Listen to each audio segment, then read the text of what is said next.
अब हम समझते हैं what is the meaning of GNP and अब जीडीपी में अंतर क्या होता है थोड़ा हम समझेंगे। ठीक है, तो सामने आपको स्क्रीन में एक स्लाइड दिख रही होगी, स्लाइड के थ्रू समझते हैं क्या है। ठीक है, एक यहाँ देखो आप, जीएनपी कैसे निकालते हैं, इसको बोलते हैं ग्रॉस नेशनल प्रोडक्ट। आपकी जीडीपी क्या होती है, मैंने आपको प्रीवियस क्लासेस में आपको बताया है कि इसकी परिभाषा क्या होती है।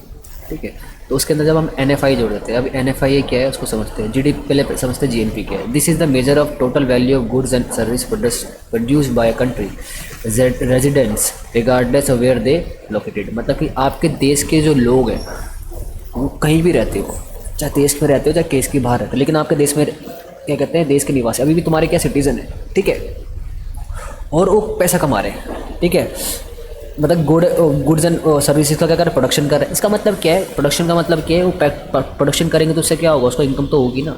ठीक है, उससे क्या होगा, इनकम होगी। तो देश के बाहर रह रहे हैं चाहे देश के अंदर रह रहे हैं, तो पैसा कहाँ आ रहा है, देश के अंदर ही आएगा। जैसे मान के चलो आप भारत के अंदर रहते हैं, आपका पूरा परिवार भारत के अंदर रहता है, आप कमाते कहाँ, कमाने कहाँ गए, आप कमाने गए गल्फ कंट्रीज़ में, तो वो कौन सा प्रोडक्ट होगा, वो जीएनपी होगा, ग्रॉस नेशनल प्रोडक्ट। ठीक है, समझे आ गया नहीं आ गया। और जीडीपी क्या होगा, मतलब क्या, this measures the total value of goods and services produce with in a country border regardless who owns the means of productions. मतलब कि एक देश के अंदर कितनी चीज़ें बन रही हैं और उसको कोई भी बना रहा है, चाहे देश का नागरिक हो या देश के बाहर रहने वाला इंसान हो। ठीक है, देश का कोई दूसरे देश का नागरिक हो, तो वो दोनों कितना प्रोडक्शन कर रहे हैं, टोटल वैल्यू ऑफ गुड्स और सर्विसेज का कितना उन्होंने प्रोडक्शन किया, मतलब कितना उन्होंने पैसा बनाया, कितना उन्होंने पैसा कमाया, चाहे देश का नागरिक हो, सिटीजन हो, चाहे ना हो। अब आपको एक चीज़ समझना ना जरूरी है यहाँ पे कि वैल्यू प्रोडक्शन, वो जो मैं बोल रहा हूँ, वर्ड यूज कर रहा हूँ, value of goods and services का प्रोडक्शन हो रहा है, ये इनकम के बराबर मैं क्यों ले रहा हूँ, क्यों, देखो जो जितना वो प्रोडक्शन करेगा उससे उतनी तो उसको इनकम होगी। जैसे मान के चलो इंसान ने क्या कहता है 5 किलो आटा बनाया, तो 5 किलो आटा बनाने का कोई ना कोई तो इनकम क्रिएट होगी नहीं होगी। तो 5 किलो आटा मान के चलो 5,000 के बराबर, एग्जाम्पल के थ्रू बताने की कोशिश कर रहा हूँ, तो 5,000 क्या होगी, उसकी इनकम होगी। ठीक है, आ गया नहीं आ गया। टोटल वैल्यू मतलब कि 5,000 की वैल्यू क्या है उसकी, 5,000 आटे की टोटल की। ठीक है, और टोटल कितनी बोरियाँ बनाई उसने, 5। ठीक है, तो 5 बोरियों की टोटल इनकम कितनी जनरेट करी उन्होंने, आपकी 5,000। ठीक है, तो जीएनपी और जीडीपी में अंतर क्या है, जीएनपी और जीडीपी में अंतर सिर्फ यही है, this measure the total value of goods and services produce by country resident regardless of where are located. मतलब कि देश के अंदर जो निवासी रहने वाला है, चाहे वो देश का नागरिक है, देश का नागरिक होना चाहिए पहली बात तो, चाहे देश के अंदर कमा रहा है चाहे देश के बाहर कमा रहा है, तो उसकी कैलकुलेशन कहाँ पर होगी, आपकी जीएनपी के अंदर। और जीडीपी में क्या है कि देश के अंदर जितनी भी कमाई हो रही है, चाहे वो उसके देश में रहने वाले लोग कमा रहे हैं, चाहे देश के बाहर से कोई इंसान आया काम करने के लिए वो कमा रहा है, उन सबको जोड़ दिया जाए, वो क्या कहलाएगा, आपका जीडीपी। ठीक है, एनएफआई क्या है, इसको बोलते हैं net factor income from the abroad. ठीक है, इसको हम दो तरीके से निकालते हैं। पहला आपका होता है फीफा माइनस में फीटा, फीफा माइनस में फीटा। ठीक है, अब आपको एक चीज़ समझेंगे, फीफा का मतलब क्या है, फीफा का मतलब फॉरेन इनकम फ्रॉम एब्रोड। मतलब कि देश के बाहर कितना पैसा गया, देश के बाहर से कितना पैसा आया, और दूसरा गया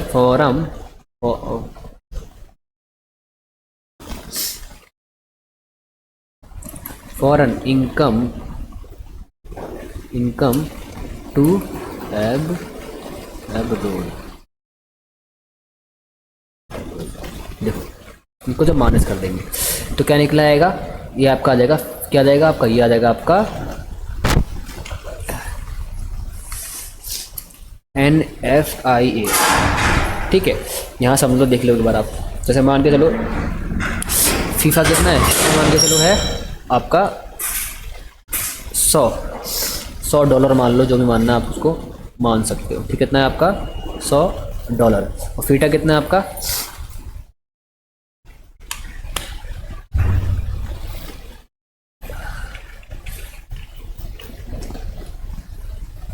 880 डॉलर। कितना है, $80। मतलब मान के चलो कि बाहर से कितना पैसा आया, फीफा मतलब फॉरेन इनकम फ्रॉम एब्रॉड, मतलब कि विदेश से प्राप्त कारक का हिंदी में उसको बोलते हैं। फीटा मतलब कि फॉरेन इनकम टू एब्रॉड, मतलब कि विदेशों को कितना पैसा गया, विदेश से कितना आया पैसा, 100। विदेशों से कितना आया? विदेशों से कितना, विदेशों से कितना पैसा आया आपका? $100। तो विदेशों को कितना गया? $80। तो निकाले कितना आएगा? तो फीफा की वैल्यू क्या जाएगी? फीफा बराबर क्या है? फीफा बराबर आएगा आपका, क्या आएगा?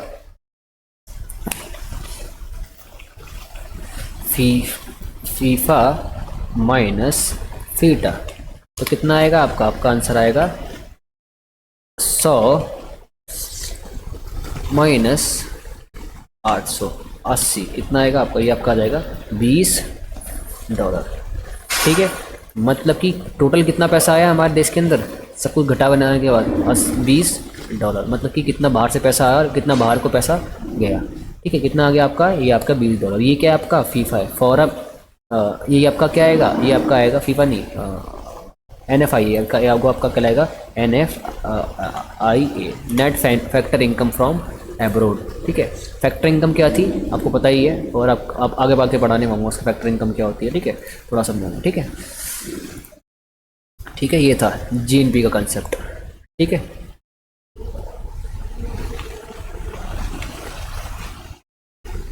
ठीक है, ये थोड़ा इसके एग्जांपल दे रखे मैंने। ठीक है, वो कुछ नहीं है इसके अंदर। ठीक है, उसको पढ़ लीजिएगा, आपके लिए पूरा हो जाएगा। ठीक है, even though GDP is a figure which is prominently used by the economics across the world. जो GDP को जब निकालते हैं, तो GDP जो होती है, तो मेजरली जितने भी इकोनॉमिक्स होते हैं जब डाटा यूज़ करते हैं नेशनल इनकम निकालने के लिए, ठीक है, तो मेजरली वो किसका इस्तेमाल करते हैं? GDP निकालते हैं, GDP को यूज़ करते हैं। ठीक है, economics criticize it for not reflecting the true state of a nation economy. GDP taken into account the profit earn in a nations by overseas companies and their remitted back to the foreign. अर्थशास्त्री किसी देश की वास्तविक स्थिति को प्रतिबिंबित नहीं करने के लिए इसकी आलोचना करते हैं, GDP में लेते हैं। ठीक है, कहने का मतलब ये होती है, देखो, ठीक है, लेकिन जो आपके इकोनॉमिक्स होता है, लेकिन इसकी क्या कहते हैं, वो ये भी इसको क्रिटिसाइज भी करते हैं। क्यों क्रिटिसाइज करते हैं? क्रिटिसाइज इसलिए करते हैं कि जब इसको लिया जाता है तो आपको एक चीज़ याद रखनी चाहिए, जो GDP होती है पूरी एक तरीके से पूरा फिगर नहीं करता है। देखो, आपको पता है GDP क्या एक तरीके से आंकड़ा तो है, डाटा ही है, तो इसको यूज़ किया जाता है, तो इसमें बहुत सारी कमियाँ भी होती हैं। ठीक है,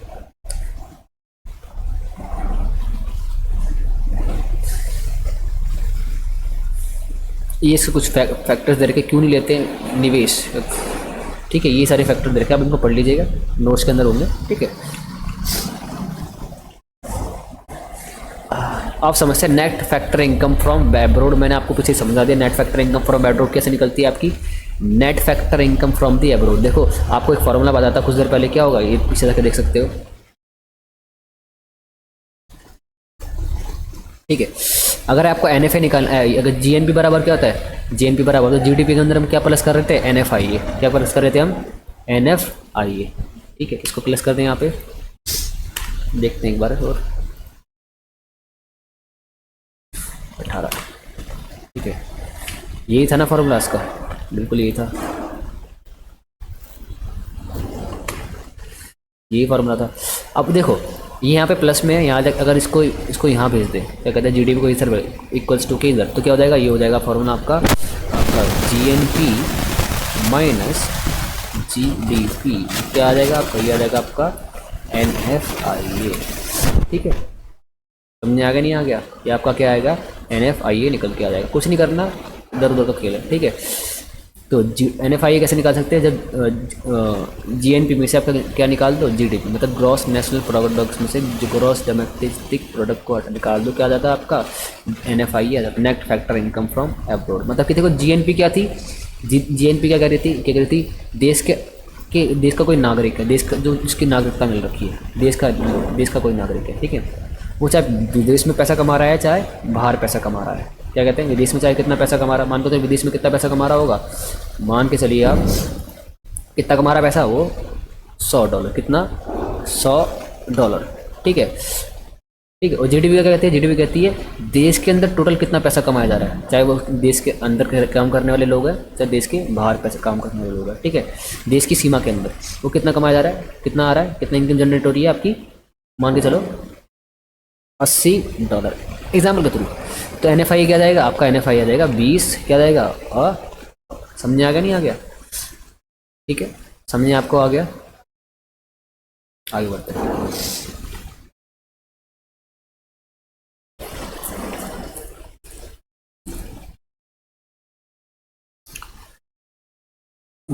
wide GDP is the most, 2 minute हो जाइए, कहाँ गया? हाँ, ये net factor income from abroad, ये है ना, ठीक है।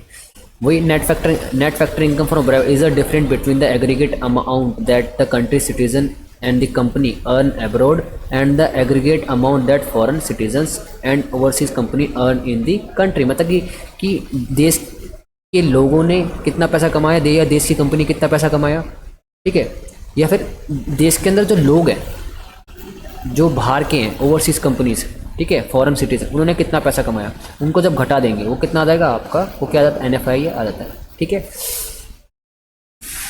तो net factor income from abroad मतलब होता है, मतलब कि GNP माइनस में GDP। Foreign factor income is most of the country is a very small since factor payment earn by citizens of and those paid to the foreign more less offset each other, ठीक है। संक्षेप में विदेशों से शुद्ध कारक आय क्या होता है, GNP माइनस में GDP। अधिकांश देशों में शुद्ध विदेशी कारक आय अर्जित प्राप्त भुगतान के बाद से बहुत कम है। नागरिक द्वारा और विदेशों को भुगतान करने वालों द्वारा कमोबेश एक दूसरे की भरपाई की जाती है। इसको जानने की आपको ज़रूरत है नहीं, ठीक है।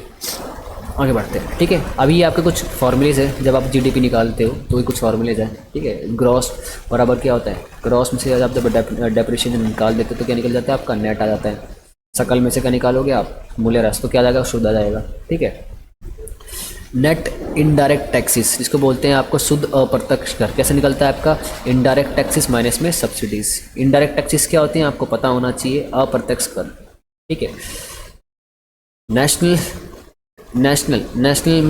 किस चीज़ से बनता है, डोमेस्टिक प्लस में NFI है। मतलब कि जब डोमेस्टिक में से आप किसको ऐड कर दो, मतलब कि नेट फैक्टर इनकम को ऐड कर दो, क्या बन जाता है आपका, नेशनल बन जाता है, ठीक है।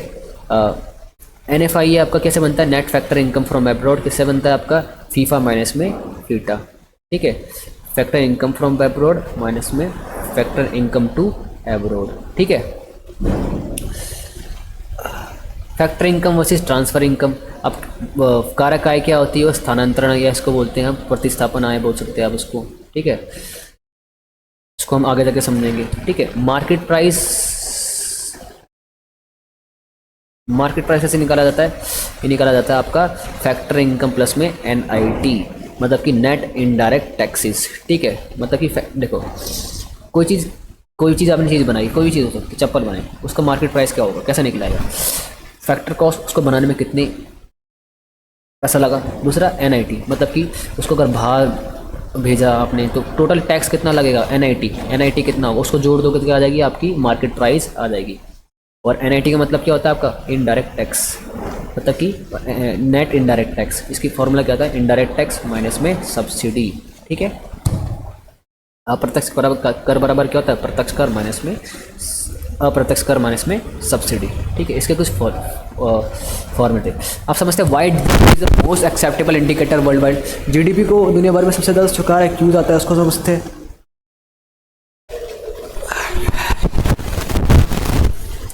GDP growth of economic growth is a major contribution to welfare and GDP tends to the correlated with the several other measures of development such as literary and health care provisions.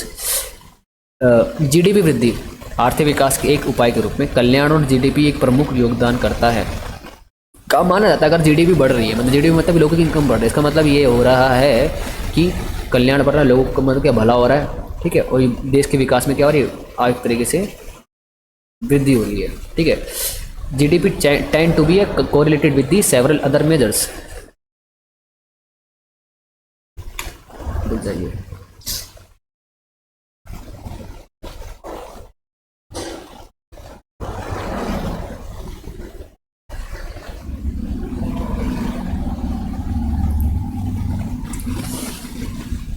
ये विकास के कई अन्य उपाय जैसे कि साक्षरता और स्वास्थ्य देखभाल प्रावधान के साथ सह संबंध है। कहने का मतलब ये है कि GDP जो है बढ़ रही है, इसका मतलब क्या है जीडीपी बढ़ने का मतलब क्या, प्रोडक्शन बढ़ रहा है। तो प्रोडक्शन कैसे बढ़ सकता है देश के अंदर, इनकम कैसे इनकम कमाना, मतलब उसके अंदर नए नए स्किल सेट उसके अंदर आ रहे हो लोगों के पास, लोगों को नए कमाने के तरीके आ रहे हो, काम करने के तरीके, मतलब ये कब आता है, जब उसमें जो टेक्नोलॉजी में इन्हेंसमेंट होता है। ठीक है, ये कब कैसे हो सकता है, जैसे जैसे ही लिटरेसी रेट बढ़ती है।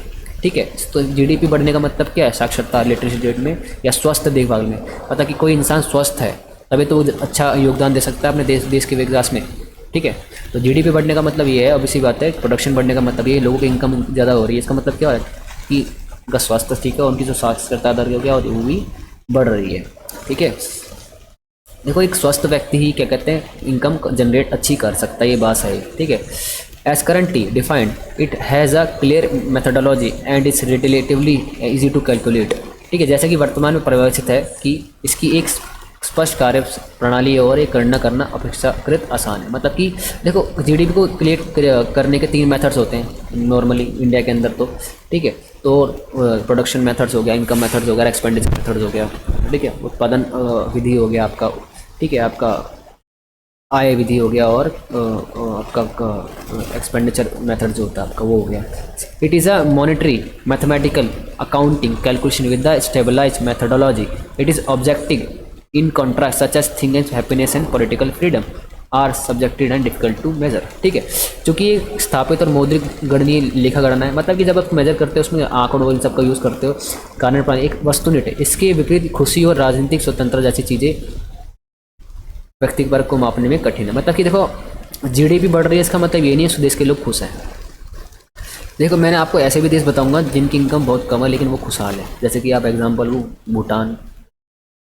क्यों खुश है, वहाँ पर हैप्पीनेस इंडेक्स क्या है, बहुत आगे है। इंडिया उसमें हैप्पीनेस इंडेक्स जब आता है में लोग कितने, किसी देश में के लोग कितने खुश हैं, तो भूटान बहुत आगे है इन सब भैया भारत से। ठीक है, तो जीडीपी को बढ़ने का मतलब ये नहीं है कि वहाँ की राजनीतिक व्यवस्था अच्छी होगी।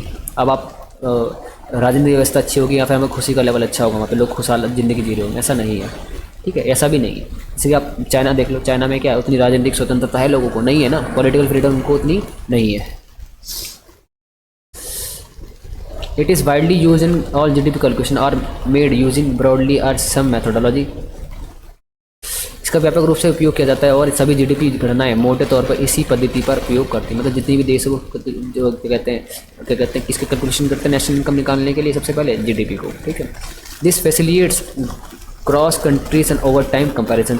जब जीडीपी को जब यूज़ करते हैं तो ईजी है कि बहुत सारे लोग क्या करते हैं जीडीपी भी निकालने के सेम मेथड को यूज़ करती है, निकालने के तरीके यूज़ करती है, सेम तरीके से जीडीपी निकालती है, सेम तरीके से निकालती है। तो उसका मतलब उनकी विश्वसनीयता जो होगी, जो उसकी क्या कहते हैं सही होगा या नहीं, ये क्या होगा, उसका क्या होगा, परसेंटेज क्या होगा, हाई रहेगा कि हाँ ये सही है। तो लोग कंपैरिजन कर सकते हैं। कंपैरिजन क्या है, दो समान चीज़ों के बीच में कंपैरिजन होता है, ऑब्वियसली बात है। जब दोनों चीज़ सही है तो कंपेयर आप कर सकते हो कि हाँ इसकी जीडीपी सही तरीके से निकली है और मेरी जीडीपी सही निकली है, तो आप कंपेयर कर सकते हो।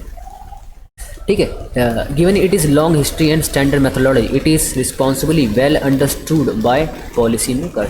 इसके लंबे इतिहास और मानक प्रणाली को देखते हुए नीति निर्माता द्वारा इसके काफ़ी अच्छी तरह से समझा जाता है। बहुत सालों से इसको यूज़ किया जा रहा है। ठीक है, तो नीति निर्माता जो पॉलिसी मेकर्स होते हैं वो जीडीपी को जब वो पॉलिसी बनाते हैं, जब उसको यूज़ करते हैं, क्योंकि उनको बहुत सालों से इनसे पहले जितनी पॉलिसी मेकर्स आए होंगे, इकोनॉमिस्ट आए होंगे, तो इनको उन्होंने इसको यूज़ करा, तो उन्होंने इन चीज़ को समझा होगा, तो वो भी समझते हैं कि हाँ जब वो यूज़ करे तो हम भी इनको यूज़ करेंगे। ठीक है, ठीक है, डेप्रिसिएशन क्या होता है उसको समझ लेते हैं एक बार। What is the meaning of depreciation? Process of production all machine and equipment used to produce their goods are subjected to some wear and tear in economic parabalance. These laws of capital which every economy has to suffer are called as depreciation. दिखाता हूँ आपको क्या कराया जाता है।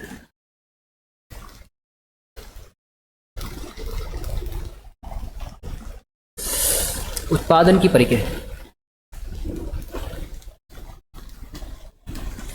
उत्पादन की प्रक्रिया में कुछ अन्य वस्तु और उत्पादन करने के लिए उपयोग की जाने वाली सभी मशीनों और उपकरण हैं कुछ टूट फूट के अधीन। आर्थिक भाषा में कहे तो पूंजी का नुकसान है जो हर अर्थव्यवस्था में होते ही अर्थव्यवस्था को सहन करना पड़ता है। वो क्या, अवमूल्यन है, इसको बोलते हैं मूल्यह्रास, बोले अवमूल्यन बोल लो, बात एक ही है। अब देखो मैं बताता हूँ क्या होता है मूल्यह्रास, क्या होता है। देखो डेप्रिसिएशन डेप्रिसिएशन मतलब जैसे मैंने आपको आपके पास मशीनरी है, क्या है, मशीनरी है। क्यों मशीनरी, आप आपने कुछ कह सकते हो आप चप्पल बनाने की अपने फैक्ट्री डाली, उसमें आपने मशीन लगाई चप्पल बनाने की, ठीक है।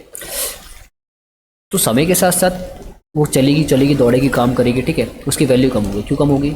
समय के साथ पहली बात तो जो उसके जो पार्ट्स होंगे वो घिस जाएंगे, ठीक है, घिस जाएंगे, हाँ ठीक है, घिस जाएंगे। उसमें कुछ टूट फूट भी होगी, टूट फूट होने के बाद उसको दोबारा जो पार्ट लगेंगे वो उस तरीके से काम नहीं करता जो पहले कर रहे थे, बहुत अंतर आ जाता है, ठीक है। एक साइकोलॉजिकल डिसएडवांटेज बन जाता है जो इंसान उसमें लगा हुआ था, ठीक है, कि हाँ कुछ दिक्कत आ जाती है, ठीक है।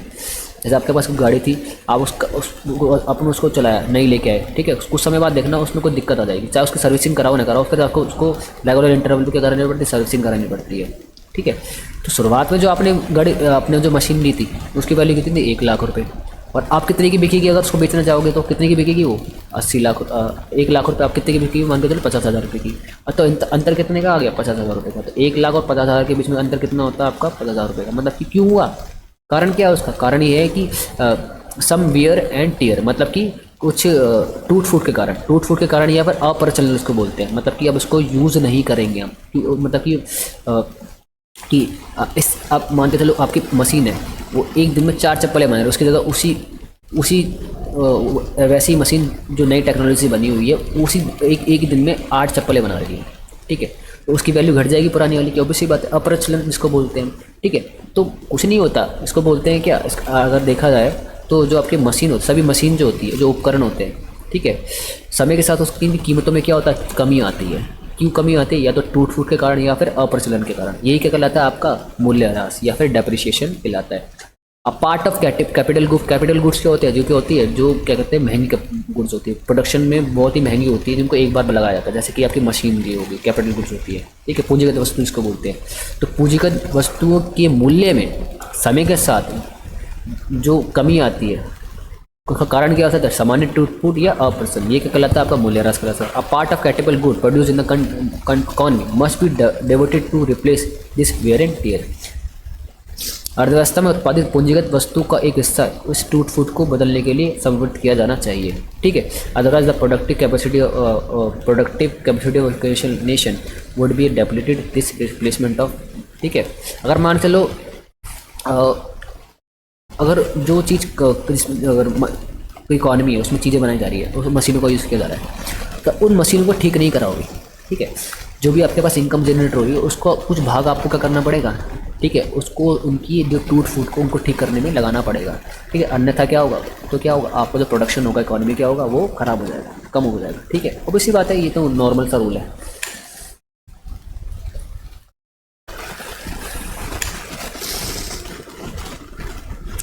Capital use is capital consumption allowances. प्रयुक्त पूंजी का उपभोग भत्ता है। In this scenario, the investment expenditure of a firm is made of 2 parts. One part is to buy a new capital goods and machinery of production. It is called net investment because the production capacity of firms can be expanded. Another part is spent on the replacing the used of capital goods and the maintenance of existing capital goods. This expense is accrued for the called depreciation. देखो, इंसान जब खर्चा करता है, अगर production कोई इंसान अपनी कंपनी में प्रोडक्शन बढ़ाना चाहता है तो वो 2 तरीके से खर्चा करेगा। पहला खर्चा क्या करेगा? पहला खर्चा करेगा वो कोशिश करेगा कि जो पुरानी चीज़ है, ठीक है, जो नई मशीन लाएगा, नई मशीन ला सकता है, ठीक है, उसकी जगह कोई दूसरी मशीन ला सकता है, ठीक है। अब जैसी नई मशीन आ जाएगी, जैसी नई मशीन आ जाएगी 110%, अगर मान के चलो वो मशीन 4 चप्पलें बना रही थी एक दिन में, तो वो कितनी बनाएगी? उससे ज़्यादा ही बनाएगी। 4 बनाए, 8 बनाए, 12 बनाए, उससे ज़्यादा ही बनाएगी, ठीक है। ये हो सकता है। इसको क्या बोलेंगे हम? Net investment. Because the production capacity of a firm can be expanded. इसका मतलब क्या है? कंपनी की उत्पादन क्षमता का विस्तार किया जा सकता है नेट इन्वेस्टमेंट से, ठीक है। अनदर पार्ट क्या है? स्पेंड और replacing the used of capital goods of maintenance of existing capital goods. मतलब कि जो भी आपकी पूंजीगत वस्तु फिलहाल चल रही है, ठीक है, उसको क्या करना? रिप्लेस कर देना। रिप्लेस कर देने का मतलब क्या है? रिप्लेस मतलब कि रख रखाव में खर्च करना। रख रखाव में आपको बताता हूँ, 2 सेकंड रखो, मैं ठीक करता हूँ। मतलब कि उसी चीज़ को क्या कहते हैं, ठीक करा देकर दोबारा उस चीज़ को यूज़ करते रहना, उसी मशीन को, वो क्या कहलाएगा? आपका डेप्रिसिएशन, ठीक है। तो खर्चा करने में जो पैसा लगेगा वो क्या कहलाएगा? आपका मूल्यह्रास कहलाएगा, मूल्यह्रास कहलाता है।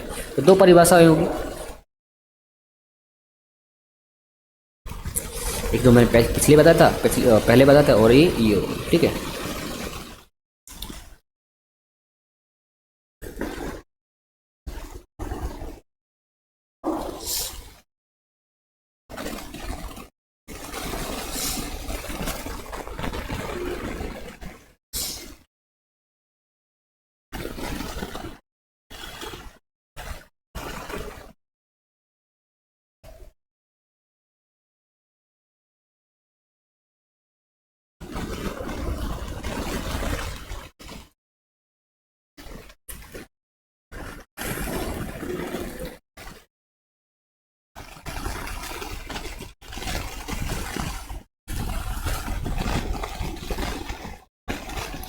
नेक्स्ट क्लास में हम करेंगे एक्सपेंडिचर, ठीक है। तो मिलेंगे अपनी नेक्स्ट वीडियो के अंदर। जय हिंद, जय भारत।